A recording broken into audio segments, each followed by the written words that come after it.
Dan ketika lu dikatakan tidak beretika, ya mungkin lu bisa ambil langkah. Ambil sebuah langkah. Ya, as long as apa yang lu buat itu benar, saudara. Ya oke. Bagaimana menguji sebuah kebenaran, itu pertanyaan lagi. Menguji sebuah kebenaran itu, ya kalau dalam sains kan lu harus buat percobaan ya dengan yang secara ilmiah bisa dibuktikan begitu ya, menguji sebuah kebenaran. Tapi kadang kita menguji kebenaran itu tanya ke hati sih. Hati nurani itu kan kayaknya alat uji paling pas deh.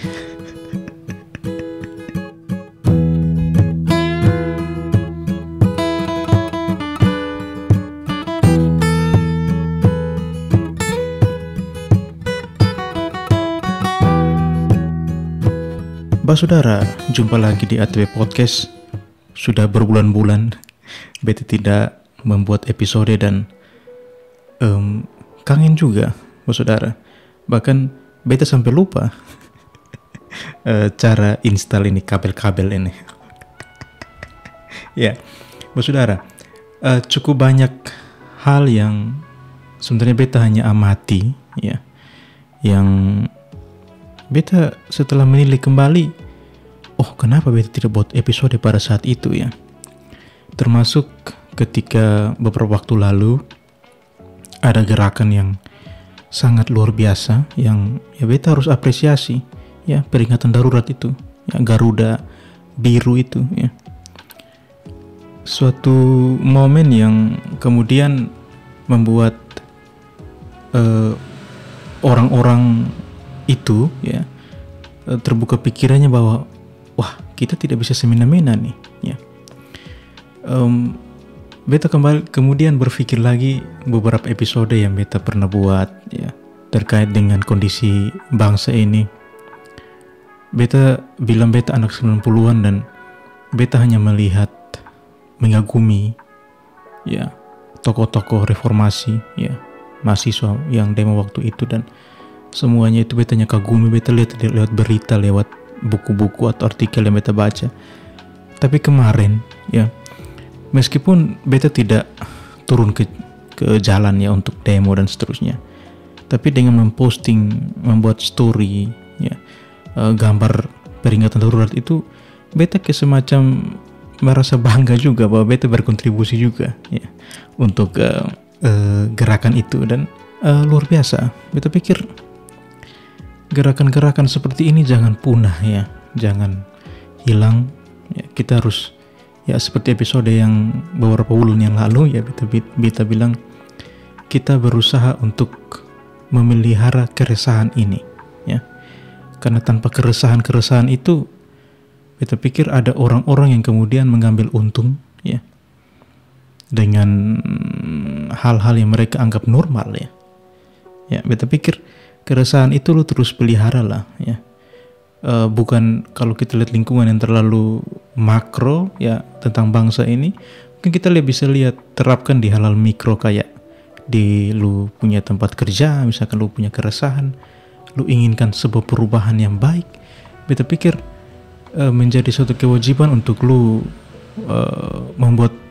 memelihara keresahan itu, saudara ya. Dan keresahan ini juga ya, ini luar biasa saudara ya. Beta melihat bahwa ada hal-hal menarik yang mungkin bisa kita tarik ya, dari momen-momen yang terjadi di lingkungan ini saudara ya. Beta tidak bisa tidak bisa merecap satu persatu ya, beta harus tanggapi semua isu yang beta tidak buat episode beberapa bulan ini. Tapi beta berpikir bahwa sebuah kebenaran itu dia tinggal tunggu waktu saja untuk bisa terungkap saudara ya. Dan beta pikir setiap masa itu pasti ada orangnya saudara ya, setiap masa itu pasti ada orangnya. Dan mungkin juga kita pun harus kembali pada sisi-sisi kehidupan di mana kita menjadi pejuang-pejuang kebenaran. Ya, kan kita sempat ada di titik pesimis, saudara ya. Ya di awal tahun ini kita ada di satu pesimisme di mana sudahlah, mau jadi apa jadi sudah. Ya, kalau mau hancur ya hancur sekalian sudahlah. Ya, tapi kemudian dengan gerakan kemarin itu yang luar biasa, kemudian beta kayak wah, ini ada harapan nih. Ya, ada harapan kecil, letupan kecil di kota-kota besar di bangsa ini, dan kemudian bisa berdampak luar biasa ya saudara. Dan jika sebelumnya kita suaranya kalah banyak dengan orang-orang yang begitu berpengaruh di media massa, di medsos, ya kadang mereka pakai istilah buzzer ya untuk memainkan isu dan seterusnya. Tapi kemarin tuh gerakan yang sangat organik ya kalau kita mau mengistilahkannya, dan ya itu luar biasa. Beta kagum sih ya. Dan walaupun beta hanya posting peringatan darurat itu di medsos yang beta punya ya, termasuk di medsosnya ATP Podcast ini, lu bisa ikuti. Beta aktif sekali di Twitter ya, X itu. Beta buat waktu beta baca gerakan ini, dan beta hanya buat satu ya puisi singkat sih. Beta tulisnya begini: peringatan darurat, kita sayang tanah air ini, di sini kita lahir, segenap tumpah darah untuk Ibu Pertiwi Indonesia. Ya, kemudian poster gambar itu, gambar Garuda itu, dan tulisan peringatan darurat. Ini harapan beta ketika waktu itu ya memposting itu. Beta pantau YouTube terus tuh ya, ini bagaimana, ini pantau Twitter terus, ini bagaimana. Ternyata hanya selama beberapa jam dan hari kemudian ada, bahkan keputusannya dari Minggu ya, bahwa itu keputusan MK kemudian dipakai.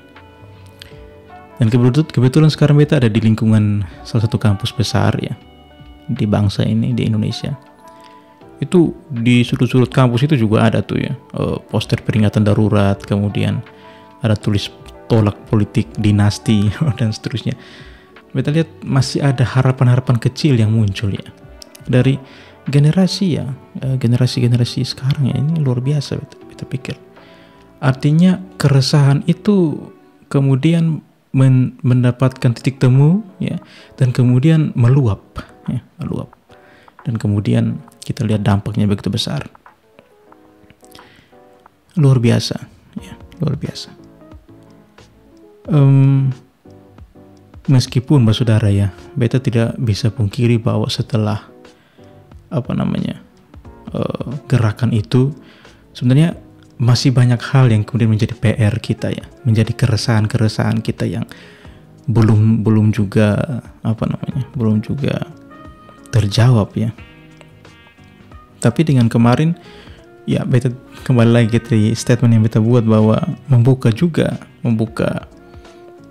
mata orang-orang yang serakah itu bahwa oke, rakyat tidak bodoh loh, kita tidak bodoh ya. Mungkin kemarin kita diam, tapi sekarang kita bersuara dan seterusnya. Itu luar biasa saudara. Ya, beta sih kenapa sih beta harus omong ini saudara ya? Ya, beta sudah beberapa episode beta bilang kadang bosan juga omong hal ini ya. Tapi ini apa ya, beta contohkan hal paling sederhana. Beta sudah pernah omong ini juga sih, bahwa bapak ibu kita ya yang seorang petani ya, apakah mereka tidak perlu, apakah politik tidak mempengaruhi hidup mereka? Berpengaruh sekali saudara. Beta ya ada seorang profesor dari UGM, ada satu dialog, dan beta bertanya ke profesor itu ya terkait subsidi pupuk, ya beliau jawab, ya belum tentu itu bisa dibuat di pemerintah selanjutnya, karena kemarin pun yang di tahun ini katanya ya dialokasikan 60%, yang cair hanya 20%. Ya, itu kan politis sekali, Pak Saudara. Ya, apakah dananya dialihkan ke tempat yang lain, kita tidak tahu. Ya. Jadi,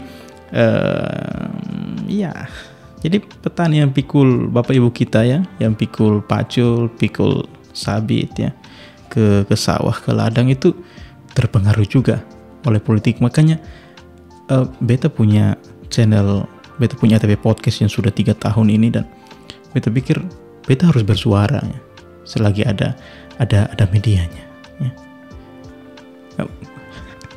Meskipun yang terpilih itu katanya akan membungkam ya. Media-media sudah saya tanda ini ya kalau dibungkam mungkin Spotify tidak mengudara lagi di Indonesia ya, tidak tahu lah. Setidaknya kami punya jejak digital lah, lo bisa dengar mungkin di Apple Podcast mungkin itu di mana ya Saudara. Bahkan kemarin disentil ada yang bilang gini, ada orang-orang tuh sedikit-sedikit buat podcast ya, ternyata podcast ini sudah sampai pada mulut penguasa. Oh, ini bahaya. Ya, Bapak lupa bahwa setelah Dirty Vote keluar hari, ya kan kita coblos tanggal 14 Februari, beta ingat Dirty Vote keluar hari Sabtunya, Seninnya Bapak buat podcast dengan yang botak-botak itu. Ya, Bapak juga sedikit buat podcast. Iya toh, ngomong. Ya, apa ya? Ya sudahlah, ini kan perkembangan media, perkembangan untuk pilihan orang mendengar. Ya jangan buka mulut kami lah gitu ya. Sedikit-sedikit buat podcast ya.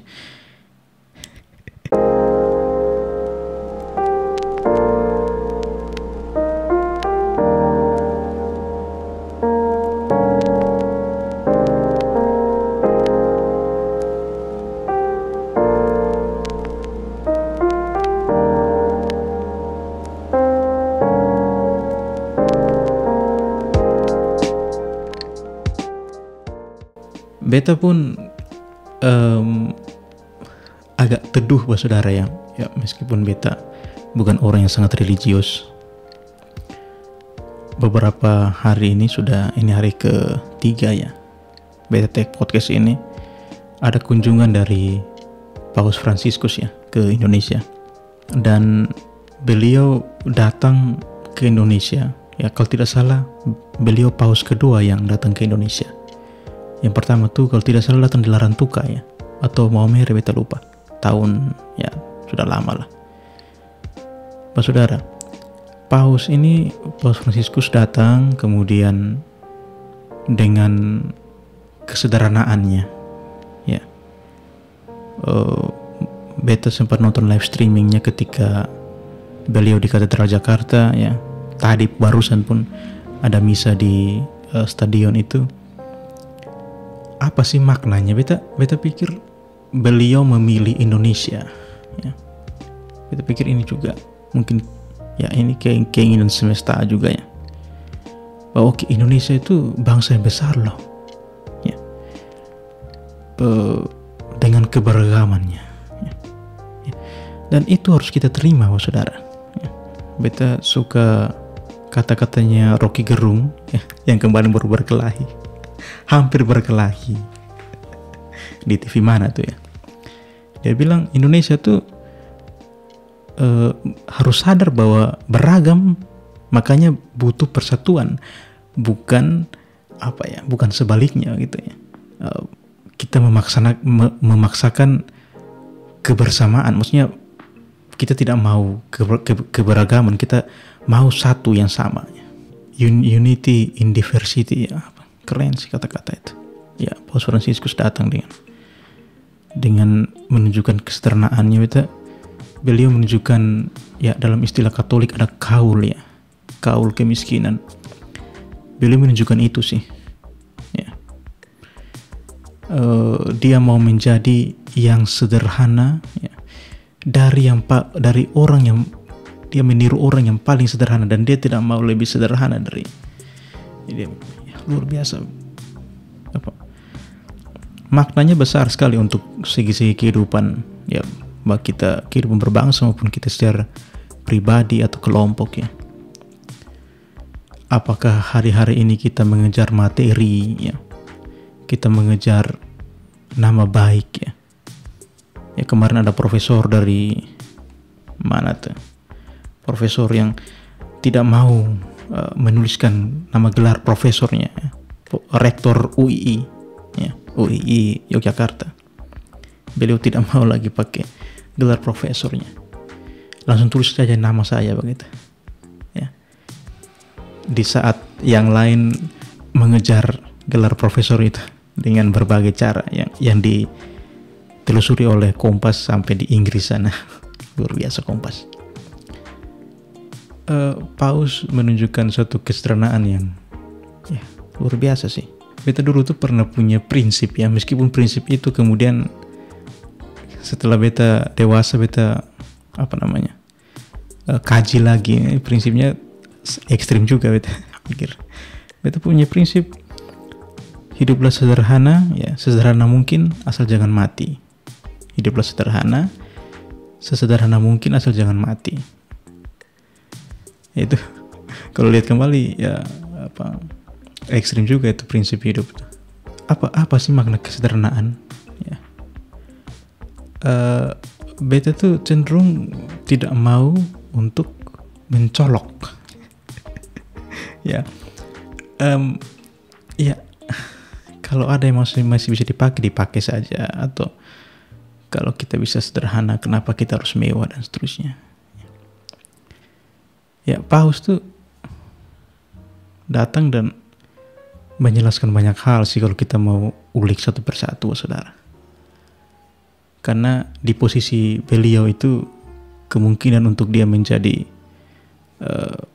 mewah itu bisa sekali, saudara, ya. Dia sudah Paus dari tahun 2013 sampai sekarang 2024, sudah 10 tahun lebih.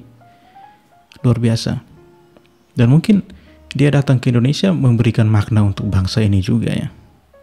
Memberikan makna untuk pribadi-pribadi kita juga, ya. Selain makna makronya bahwa oke, Indonesia itu beragam loh, bukan hanya milik satu, milik A, milik B, milik C, tapi ya milik semua ini, ya.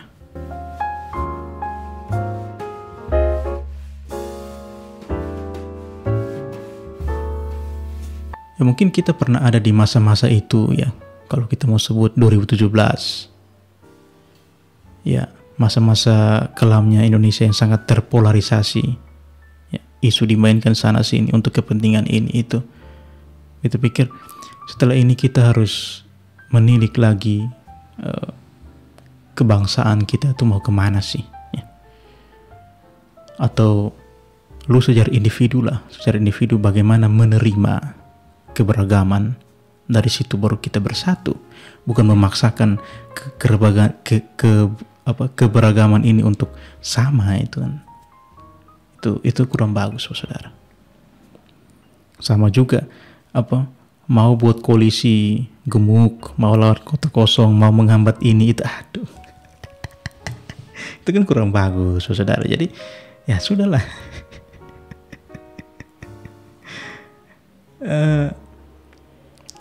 Ya, kalau kita bicara panjang lebar kan, kemudian kita kembali pada apa sih lu sebagai individu yang lu bisa lu buat, saudara.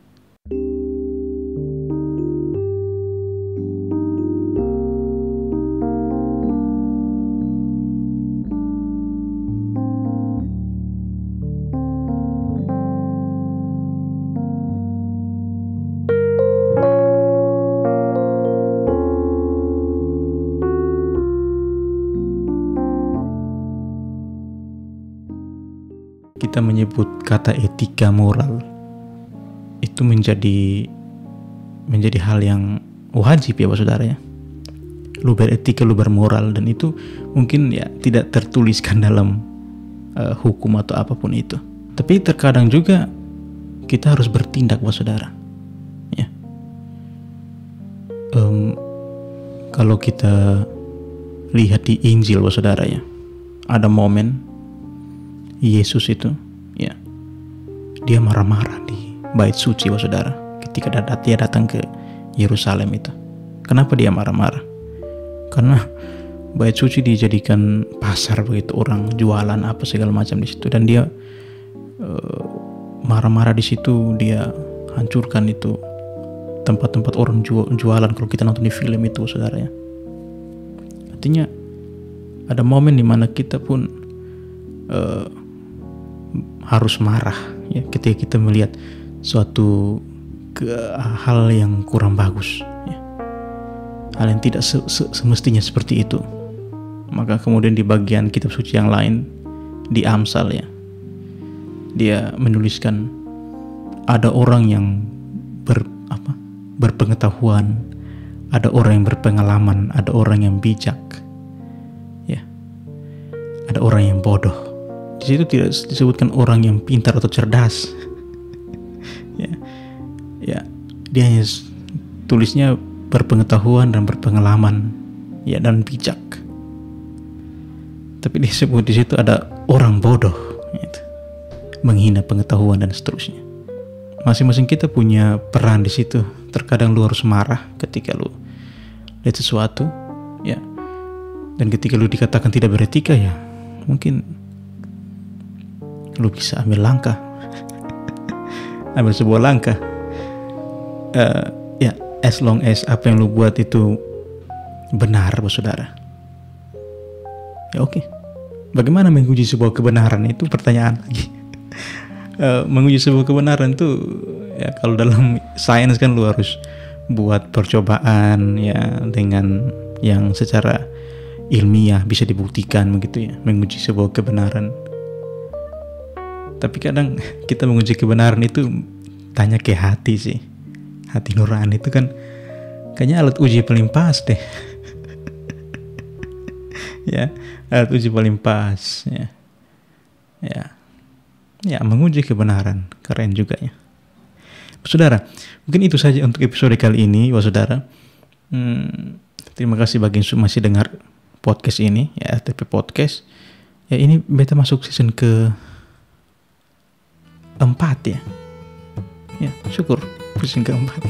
Terima kasih buat saudara semua. Cheers.